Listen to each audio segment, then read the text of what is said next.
Okay, good afternoon, everyone. Can you hear me well?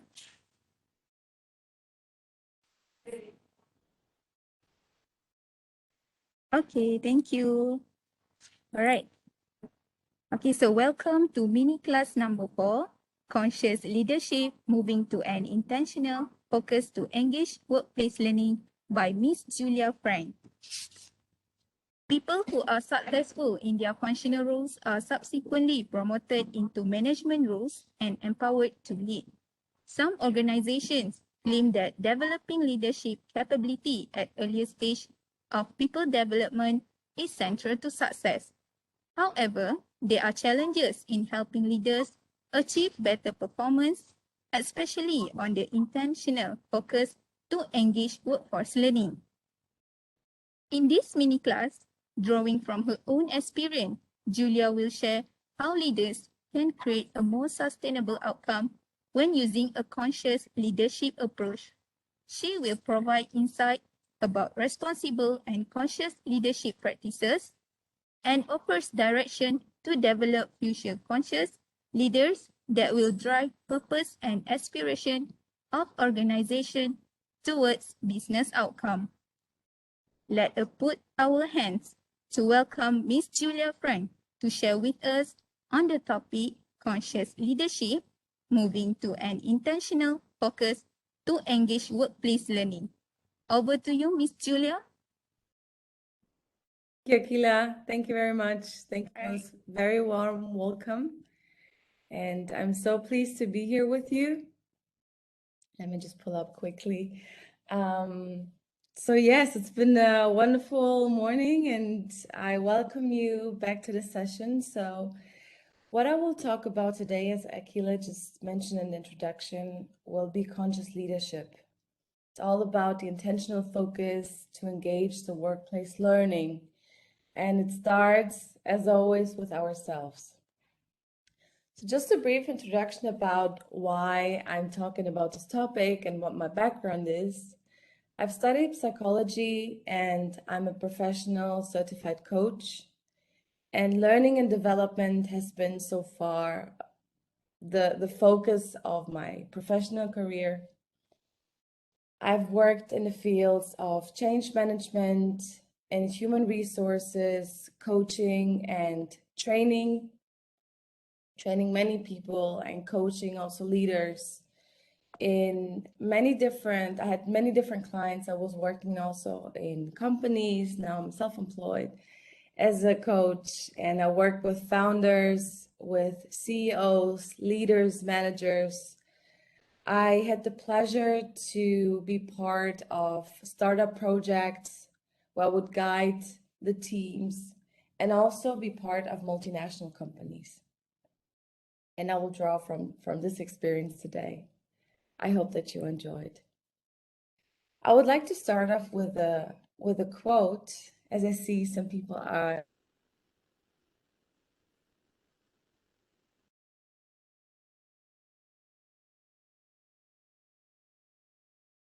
Julia? Again. This quote is great. Yeah, I think your internet connection. Okay, all right. Can you hear me? It's good.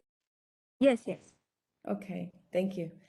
So the single biggest way to impact an organization is to focus on leadership and development, as we all know. And there is almost no limit that can be achieved to the potential of an organization that recruits good people, raises them up as leaders, and continually develops them. So we know this importance. This is from a very well-known author that focused on leadership. So if you ask yourself, okay, do I need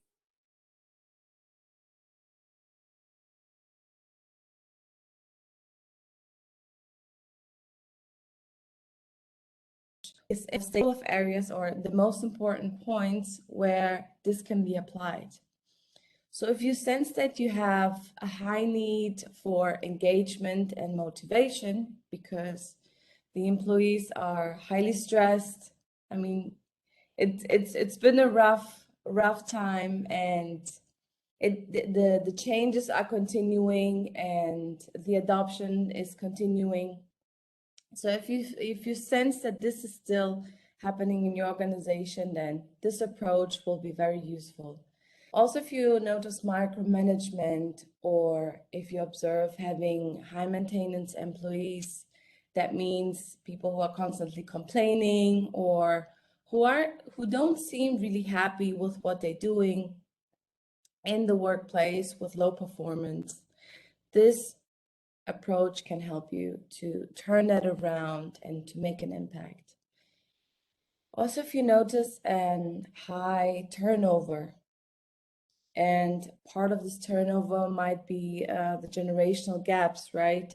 So we see more and more the younger generations coming in, and they have a higher need for a certain sense of purpose. If this is not given in the organization, the turnover will be even greater, and we need to prepare those future leaders. Also, if there is a high need for creativity and innovation, and as I said, this almost happens, and this is almost needed everywhere.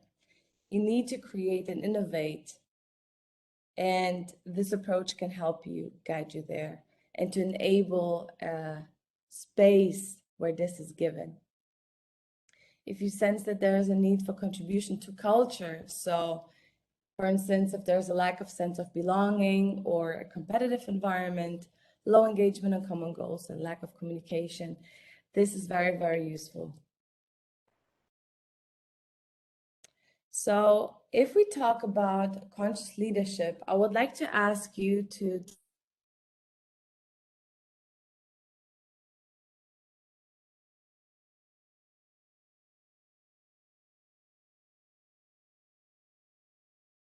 think, maybe Akila, you can assist. I'm not viewing the chat.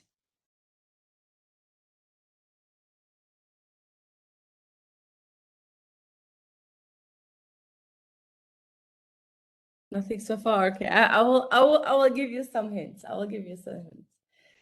So we start Is off that a with, problem? sorry? Okay. The slide is not showing. Okay, it's good now. Okay, so I will give you some hints. So first of all, a conscious leader is the one who speaks his or her truth. And I know it sounds very simple, but it's not simple and not easy at all. Speaking the truth is like, first of all, when you find the truth, right? And it's not an easy thing to do. It requires courage. It requires for us to be really present and to have self-reflection. And most of the time, we need to have a dialogue with other people to really find out the truth and to find out the truth about our environment.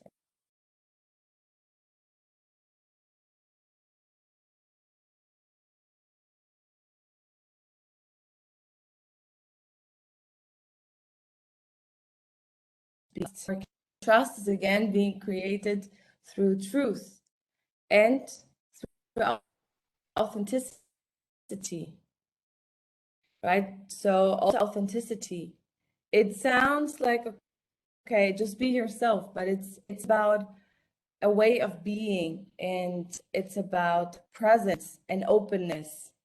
And conscious leader is also one who shows curiosity towards what's going in the environment that they're operating with, what's going on with each person that they're encountering with, what's going on with myself, how can I improve myself, what is really happening underneath the surface.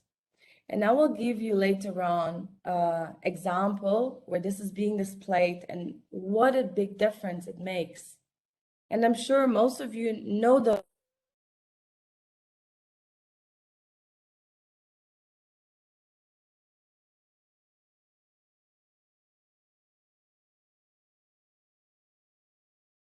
where it's presented. If not, please let me know. So further attributes. Okay, let me try to do something different. Julia, I think you can off your camera for a while. I think it will use off the camera. Okay.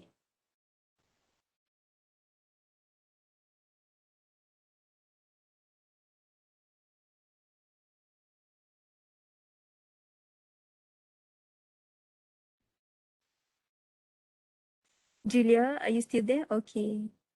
Yeah, let me try again. So I hope that All works right. better now. So let's move on from here. So conscious leader is also one who has got self-knowledge. So this curiosity is also focused towards themselves. And it's a person who can recognize emotions and is curious about learning of the emotions of the people around him and his team. And a very, very different, important attribute is to take ownership and to take radical responsibility about everything that is happening around. It's also important to accept feedback and act with intention after receiving this feedback. And a conscious leader is also one who encourages others to share and to train and mentor each other. A conscious leader does not take his own position and holds everything to themselves, but is one who is willing to encourage others. So what can we expect when this approach is being used is a really sustainable outcome. It enables evolvement, personal development, and change, which is why we're here for. It's a purpose-driven approach. So we really focus on the purpose, and we ask people, it's about being curious, and there's a big chunk of where communication comes in, and especially active listening, to find out what drives people and to direct them and to align this direction with the direction of the company. It keeps employees motivated, engaged, and especially healthy, which is very important. As I mentioned, it's helping to align on the company vision and to create long-term business outcomes through focusing on the human aspect. So I would like to share with you a tool on, if you ask yourself, okay, very beautiful what you said, Julia, but what are you even talking about? How do I apply this? And my gift to you today is a simple line. It's a line, and what I want you to take out of this session today is to ask yourself, okay, where am I regarding this line? So are you below the line or are you above the line? So if you're below the line, you're committed to being right, defensive, or closed off. It's in a situation of conflict or high stress where many things are being played out. This is very likely to happen, right? But this is not the perfect way of proceeding if we want to create those positive impacts. So the main belief below the line is that there is not enough money, there is not enough time, we don't have enough.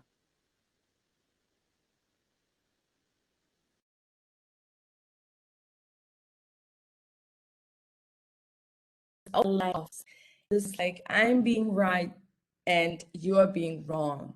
And I will complain and just let my, let this negativity take over.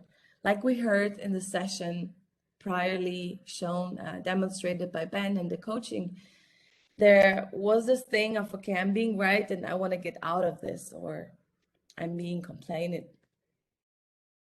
There's always seems to be a storm around. It's always raining. It's always gray, and it's not.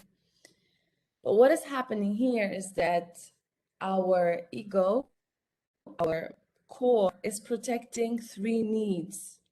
And this is the need of approval, of control, and security. It's not that we are bad people when we are in this space, but it's really an internal mechanism that is being played out within. And the more we know about it, the likelier we are to change it and to observe ourselves while we're being in this space. What is happening here is a result of fault, blame, we rationalize everything.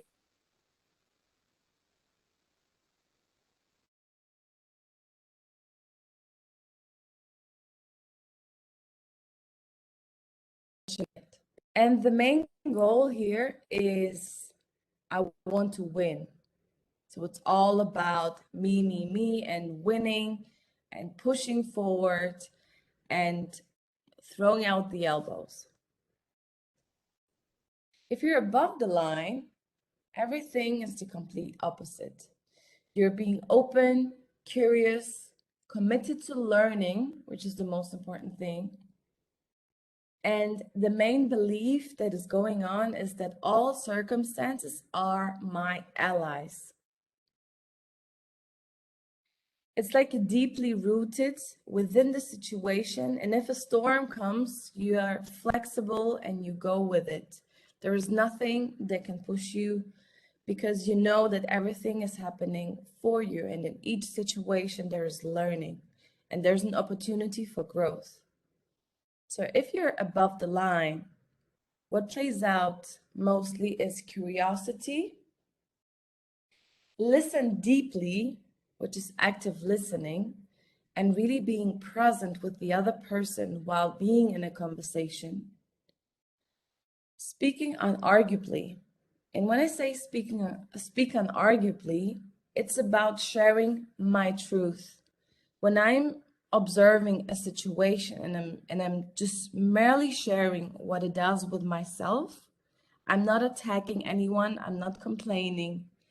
I'm really talking about my own experience and my own emotions.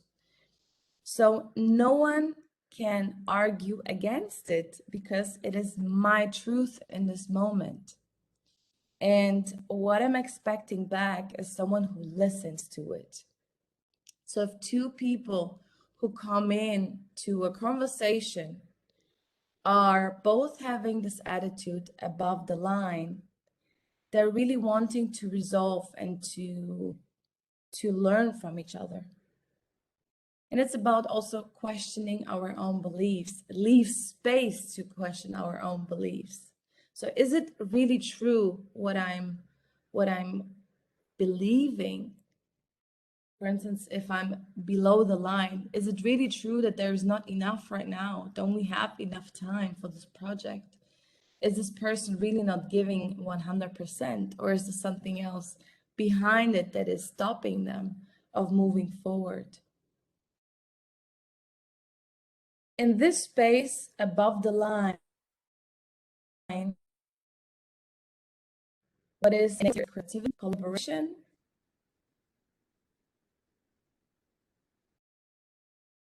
true connection? Maybe you can sense kind of a different energy when you look above the line. And I will draw from my own experience that this is really happening in the companies where people are being made aware of their own behaviors, of their own beliefs. Then the trust is being enabled. The people are really connecting with one another and they want to move forward, and a certain group flow happens here. So it's all about learning and growing. And this group flow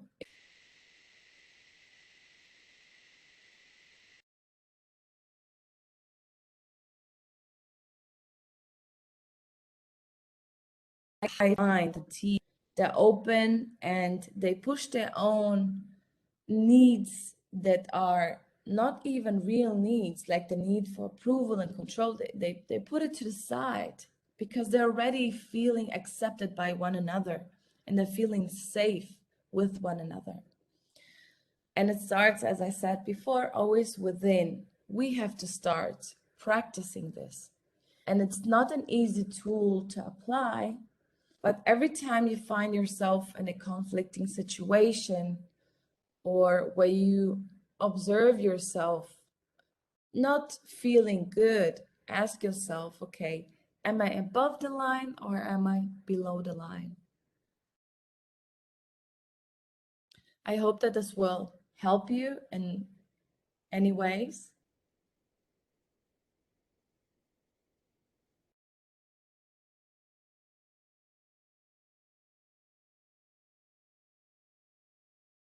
With mind I had. It was a startup. They were very successful already, but there seemed to be always a lot of complications. The environment was charged, and the team was in fear of breaking apart. So what I did was I came in and I interviewed each person, and each person opened up. And what I did there was I listened, I was curious, I applied those different things, and I let them speak their truth. And almost all of them were sharing, and they said I had never shared all of that I had just shared with my team members or with my manager. And there was such a relief that happened. And after collecting all of this input, we had a 2-day workshop where everything was being put on the table. And after coming back to work and going through this process, which was very uncomfortable for them, to speaking the truth, to opening up, working on common goals and being and enabling this collaboration, being open to switch from below the line to above the line, they came back to work and the environment was completely changed. It was like a day and night situation. So that for me was the start of where I really saw that what it can do when we enable people to speak the truth, when we ask them, when we're curious, when we pay attention to their needs and to their emotions. It brings in more the human, because in the end of the day, the business outcomes are being created by humans. So what I would like you to have in mind to apply this in your organization is the responsibility. Being a leader is like I can do, or what I can what is it that I can contribute, and where I am, and how is my way of being right now. And there must be a safe space where this can be shared. And an example for that is coaching. It's a coaching conversation, but there are a lot of attributes that help enable the conscious leadership. I also recommend to establish feedback practices, but there also must be an action based on the learnings from those feedback practices. And many companies I observe have feedback and they really encourage feedback.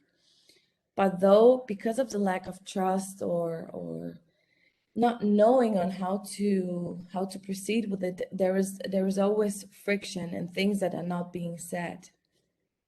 I encourage also to act out of presence and not out of survival mode.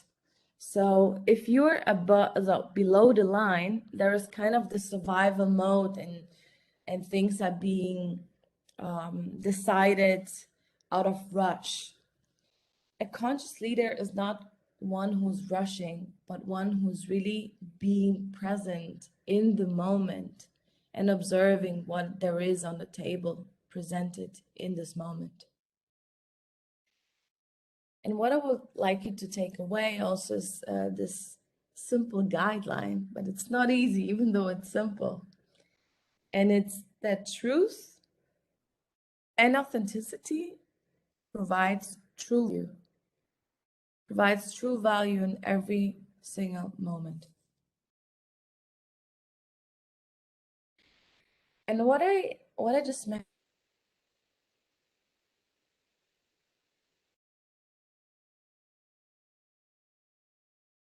the competence coaching and learning how to coach is the deep active listening. It's a deep presence, safe space, and what we practice there when we learn these competencies is the curiosity and the trust that is being established between the coach and the coachee. I have always been a person that loved active listening and loved all of those competencies, and I always used to practice them every day. But since I learned, since I did my professional coaching certificate, I really deepened those competencies even more, which made a huge shift. So there is a different quote I would like you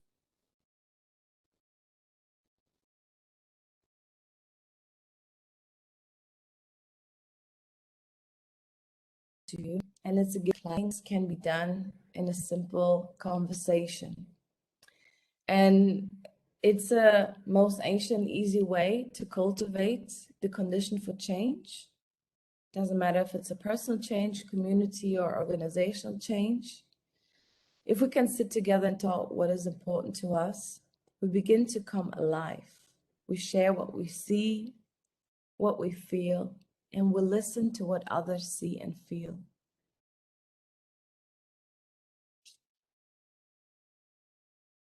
So go out, have these conversations, be present with yourself.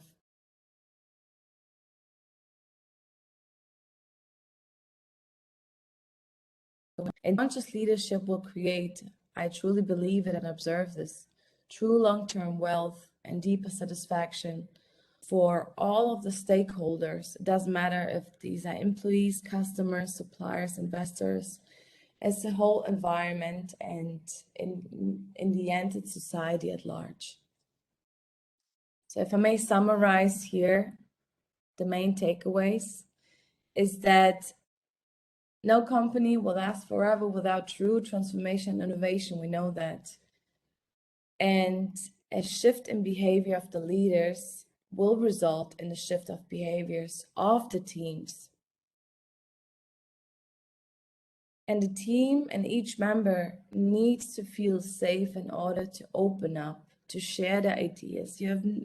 Maybe you don't even have a clue what is going on with each person of the team and what they're able to contribute, and how everything can flow.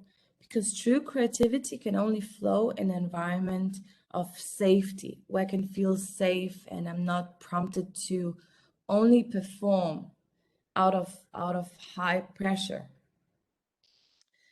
So give them this safe space in a true conversation where you're curious to find out more. Be proactive, and yeah, they need to feel good about it. And as I said, those shifts impact the business outcome. Sure.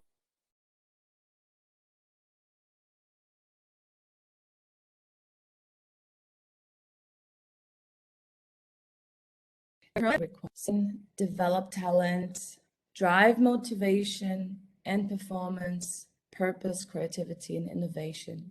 Have two things in mind. First is active listening, and the second is ask yourself, are you above or are you below the line? So I hope that the connection was stable and will stay stable, so we can move to the Q&A. If you have any questions, please type into the chat box, and Akila, maybe you can assist me in mentioning those questions. Sure. Right. So everyone, can you hear Julia well? Yes. Okay. So Is there any question? All right, thank you, Mr. Vijaya. Is there any question for Julia? Okay, maybe you need a moment. If not, I will drop in a question for you.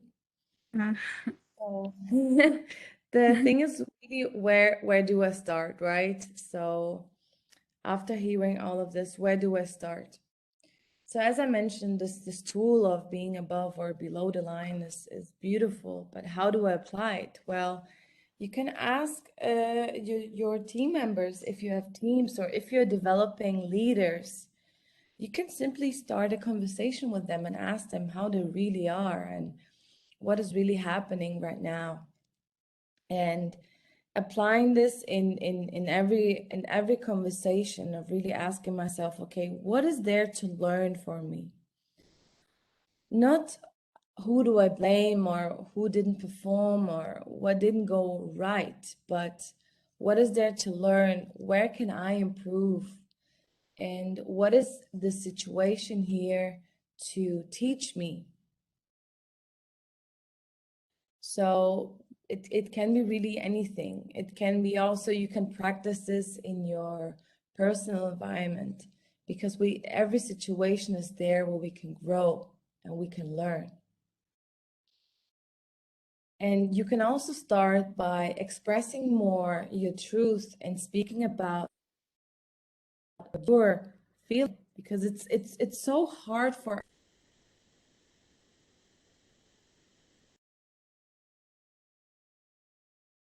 say what's going on with professional and not be too emotional. But I believe that this is really what needs to come in.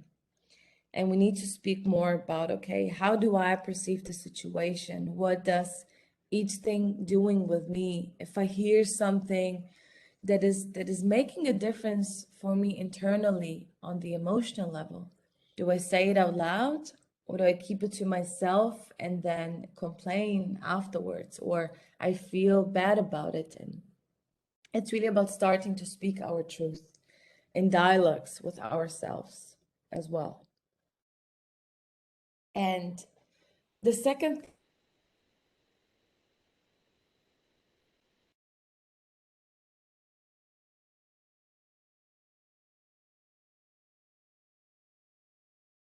thing, so interested. Okay, I'm just reading.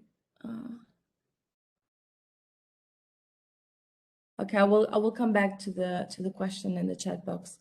Let me just mention quickly the active listening. So it's really interesting thing because it's not only about because most of all what is triggered when we are listening to another person is our own thoughts, our own chatter is being switched on, and we are rather waiting to answer. But when we apply active listening, the curiosity goes up front. It's not about what we want to say, but what we want to learn about the other person. So the curiosity is really what driving the conversation. And it's about reflecting back and being on the same page with the person. Because what the other is saying is not what we are hearing most of the time. And language is also a complex construct. We might say one thing but mean another. Or in the conversation, we might say one thing, but the root of the thing that we are mentioning lies somewhere else. And this can only be discovered through your curiosity and through keep on asking the questions and digging deeper and going deeper within, trying to understand, trying to learn, and not take things personally if it's for instance a conflict or a critique or a feedback that we don't really like. People are sharing the truths, and this is where we create this connection with each other. Okay, I will go to the chat now. So Arif is saying your summary said that one of state is not speak up static. Why you can write it, other company or leaders don't give time or chance for employees. Okay, so I hope that I understand this question correctly. If not, Arif, maybe you can speak, but I will start, I will try to say what I'm understanding from this is if there is no chance to speak it up or start a conversation, can we write about it? So I believe that who needs to take a lead role is the leader. And we as employees, of course, we can always go to a person who is there to listen. And if, I mean, the leaders must be aware of the importance of the human aspect and to engage their employees. So what you can do is you can look to start a conversation. Of course, you can also write about it and express your truth. In the end of the day, it's about expressing what you feel and what you would like to change. But of course, it's most difficult when there is no one to listen, right? So this is a big, big, big appel to everyone who is developing leaders and to all the leaders to apply it and to be willing to listen, to be willing to learn and to be curious. Because this is where we can make an impact and where the business can benefit from. If there's no one to listen what the employees have to say, it will be a mess. It will be a mess in the long term because everyone is there for a reason. People are talented and people are creative by nature. I really believe that. We just have to give them the space to share that. So Arif, I'm not sure if that answers the question or if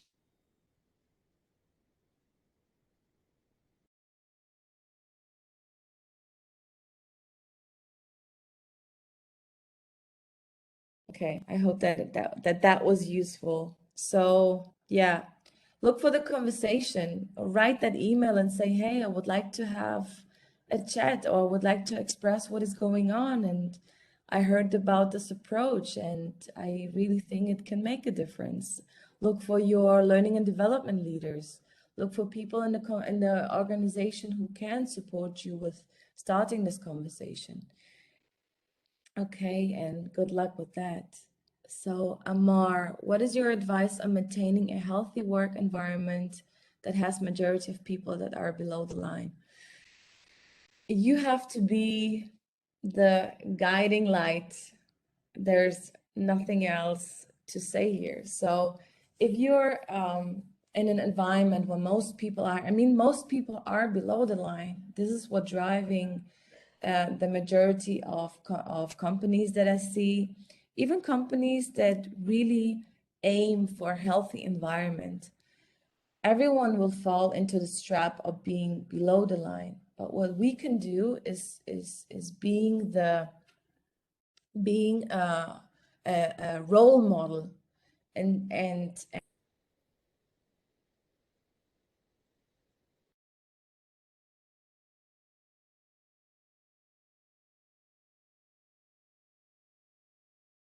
say starting with ourselves, and it's always starting by a conversation and calling people out and being fearless in doing that and say, hey, okay, I'm listening, I'm hearing that you're not happy with this because I hear a complaint and I'm worried, or like it's about expressing our emotions in that moment and of saying, okay, hey, let's have a conversation, let's find out what is really going on.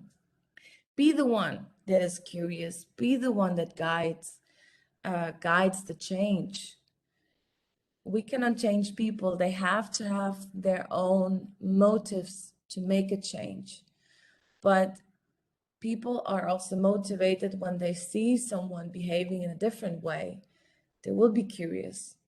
There will be a change of approaching one another. And as I said, it always starts with ourselves and creating this healthy work environment.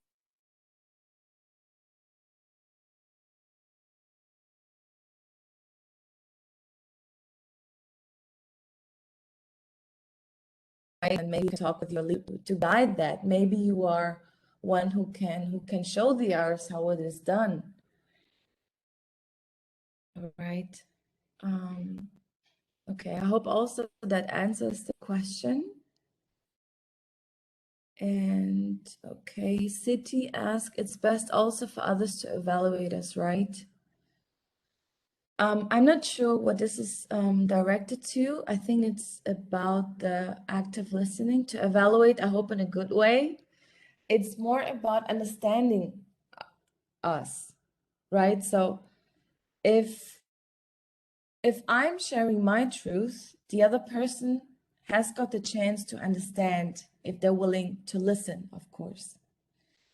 And I believe that we're social beings by nature. We need each other, and everyone wants to be in a harmonious environment by the end of the day. But most of us, we don't know how to achieve that, and we act out of those core needs. We need this need for security and approval, and to feel good. But it's hard. So evaluating ourselves, yes, in the sense that if we share what is happening within and we enable the conversation to happen, the other person can see truly ourselves for who we are, and therefore evaluating us, let's say, in that manner, in the more correct manner, in another light. So let's say that I'm in a company and I experience high pressure and I really am forced to perform. I can start to show behavior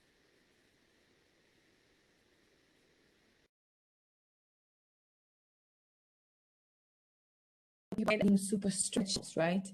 But in the end, I will not be happy with that. And by asking, I mean, also pushing other people aside and creating this toxicity, right? Or this wrong approach is not allowing me to evaluate, if you want to use the term, who they really are. If I'm not being curious what is going on within, maybe they're also having their hard time and their hard feelings and emotions, and are more scared to say what they really think, and therefore to bring in their own ideas, they can move something forward, to be creative, right? So it starts within. It starts within by us sharing it, by us applying it, by us being compassionate and willing to listen and willing to be there for one another. I hope that answers the question from Siti. Okay, there's another comment from Siti. I'm a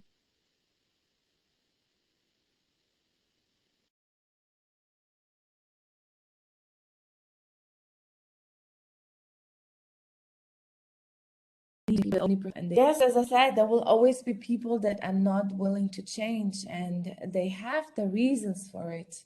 What we can, I mean, there's always the curious approach of you saying, okay, hey, are you willing to change? And do you want to, what is the kind of space that you would like to operate in?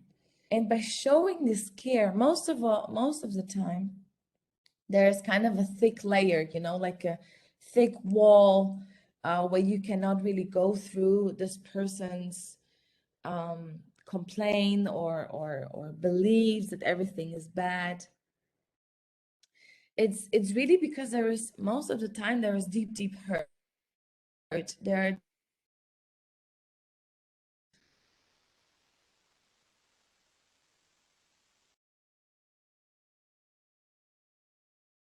are all humans, other mates, but the more a person is closed off and they don't really want to change, is because there is some underlying fear of something that is changing, or there is some underlying negativity. I don't know, in your case.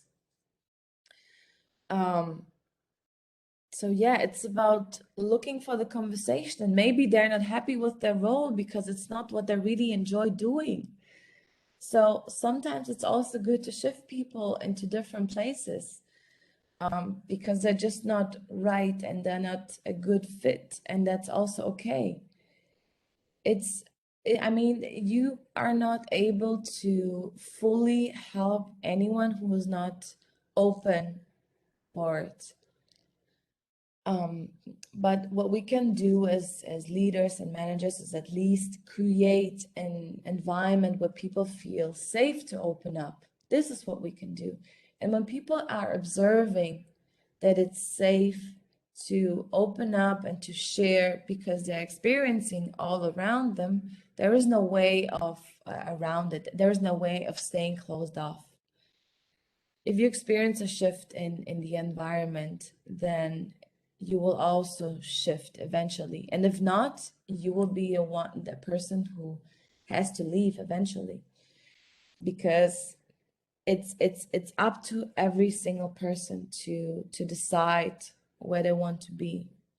And if you have done everything possible, then it's not on you anymore. I hope that helps also, City. Oh.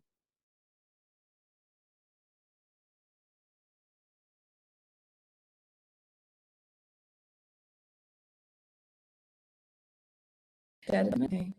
And to understand exactly. And what I noticed also a lot, which I mentioned before, is if we ask for feedback as leaders, we have to deal with all the consequences. So if a person is really, really, really taking all the courage and speaking the truth, and there is something you might not like, take it and be grateful for it, because it's a big, big step and it's very courageous. And we have to encourage people to speak up. Otherwise, there are many blind spots that we have as humans, and we cannot see ourselves fully.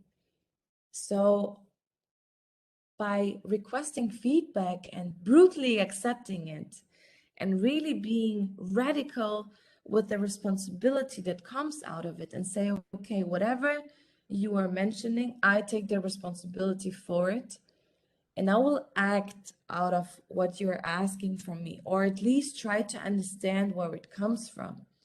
And having the willingness to find the truth in the moment that comes through a dialogue, this is already a huge step. It's a very underrated step to take, right? So maybe you can relate in your personal relationships. If there is someone who is not acting in the best way with you, and you have a kind of a weird feeling, well, how much courage does it take to speak it actually and say, hey, I'm hurt, or hey, what you did was not what or what you did made me feel this kind of way. Or when I experience you asking for a brief deadline, whatever it is, I feel highly pressured and I cannot function properly. It takes such a courage to say those words. But I really, really invite you to take this courage and to be the one who can create a space where you ask your people and where they're willing to share. It will make a huge shift, believe me. I have worked with many leaders and with companies where innovation especially was needed, in tech companies. And it starts with a conversation and through listening and through being curious and through our willingness to learn. Yeah, I hope that answers also the question. Okay, anyone else?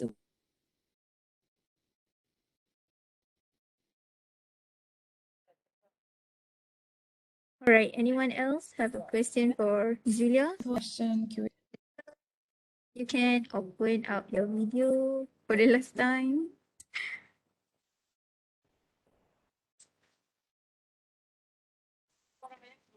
Okay, I will come back here. Okay. Anyone else? For the last question for the Julia. Okay.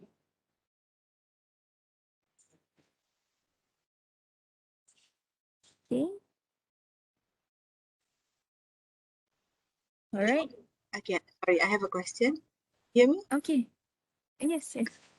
Yeah. Hi, Julia. I'm Sarah and Siti lah. Siti again. Yeah.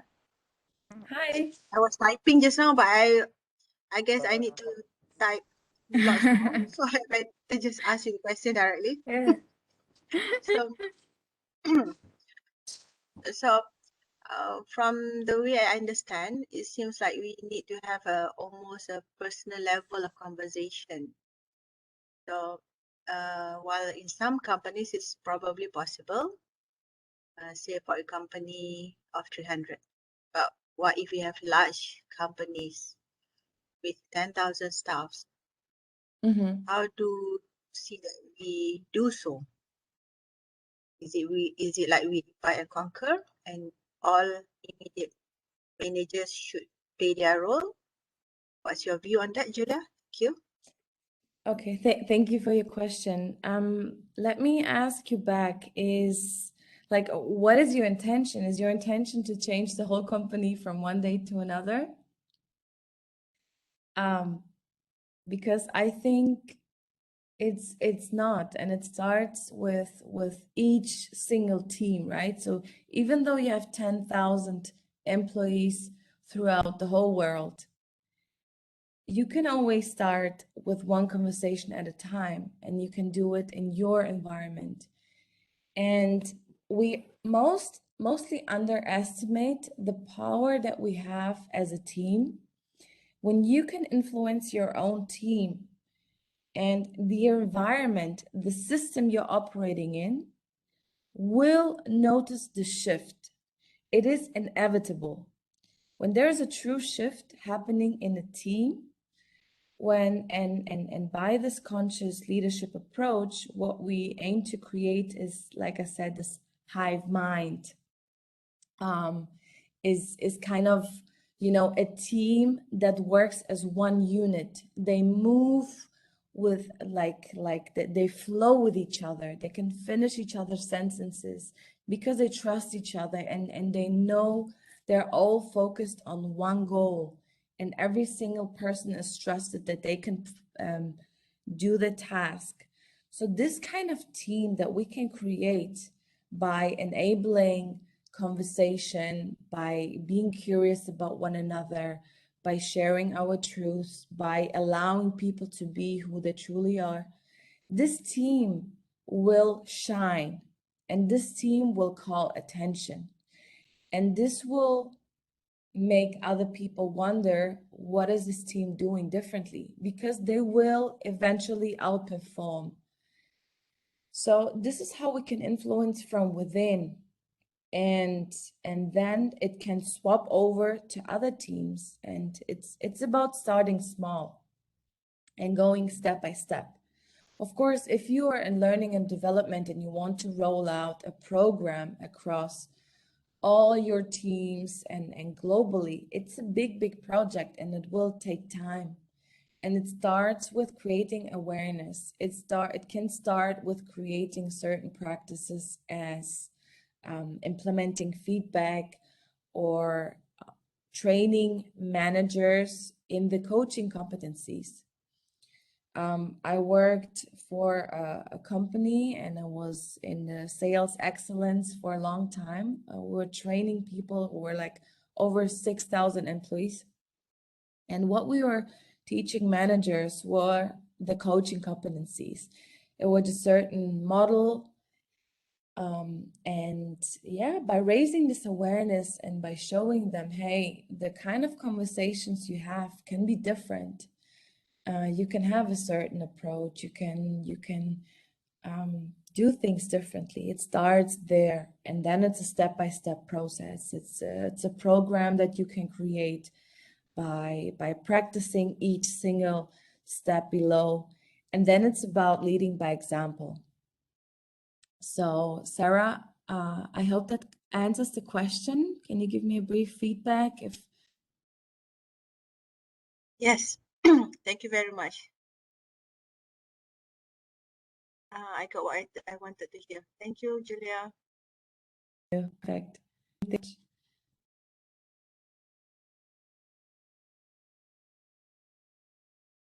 Okay, I see another comment from Reza that I also had, yeah, I have experience in sports psychology and how I can relate this to corporate companies.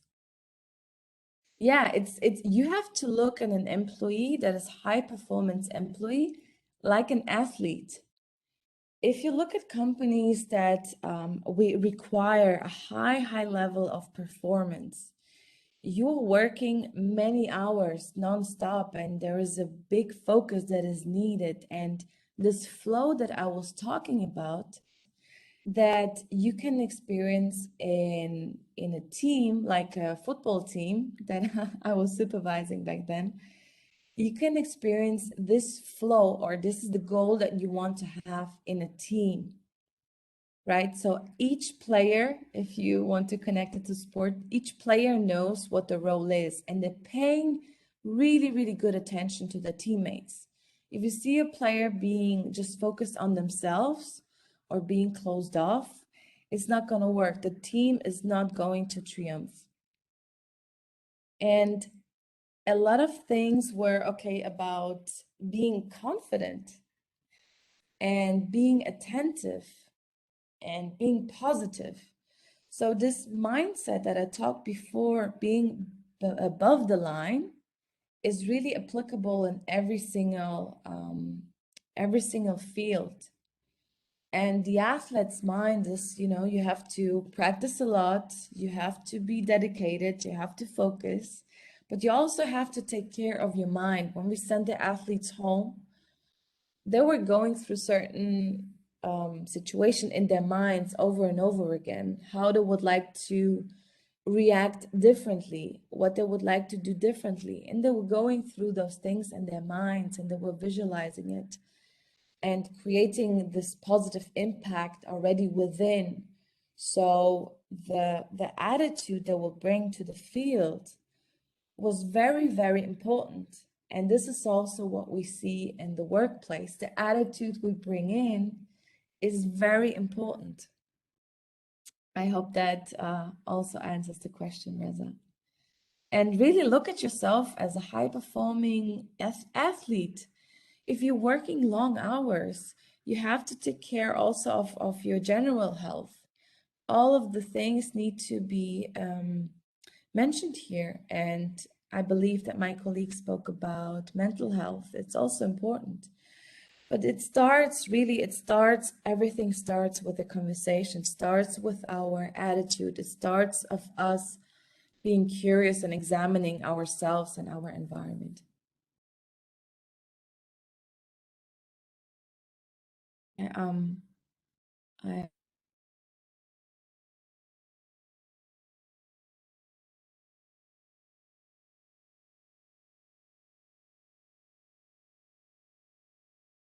could encourage which the earth leader always shows to them. The bright side of Leo is that they can love to follow. Yeah, it's always leading by example. It's always leading by example, and it's not easy to change human behavior, but it's good to ask questions, and it's not easy to apply a certain method if it's not understood why it's being applied, if it's not understood. So everything really starts with understanding, and for understanding, if the other person has understood it, we need to be curious about what has landed for the other person. We have this, everything starts with curiosity. Yeah. Sorry, someone who says something?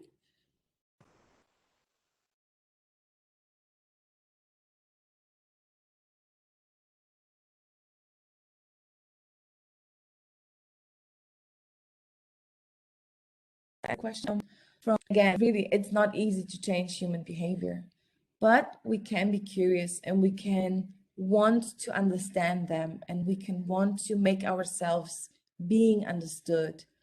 and sharing our truth and sharing what really lies within. And it takes courage. And I wish you the best of luck in doing so. Do we have any other question? Because otherwise, Mura, yung mura-mura. Yung mura-mura. hello?